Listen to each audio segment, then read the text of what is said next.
Hello everyone, আশা করি সকলে ভালো আছো আর আমিও খুব ভালো আছি। তো আজকে চলে এলাম আবার একটি মিনি ব্লগ নিয়ে। সবার প্রথমেই সকালে উঠে ব্রাশ করে ফ্রেশ হয়ে গেলাম।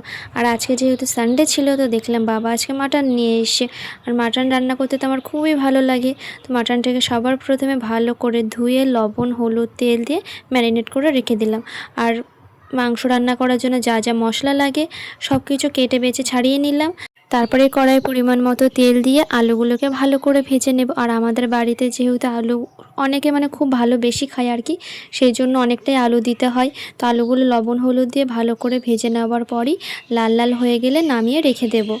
দেখো আমার তো আলুগুলো ভালো করে ভেজে নেওয়াও হয়ে গেছে, নামিয়ে রেখেও দিলাম।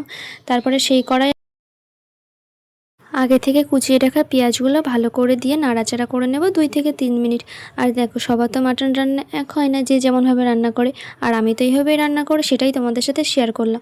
দেখো পেঁয়াজটা ভাজা হয়ে গেছে, তো সেখানে রসুন আরও যা যা থাকে আদা লঙ্কা সেই পেস্টগুলো ভালো করে দিয়ে নাড়াচাড়া করে নেব। আর তেল ছেটে দেওয়ার পরই যে ম্যারিনেট করে রেখেছিলাম মাংসটা, সেটাও দিয়ে দেব।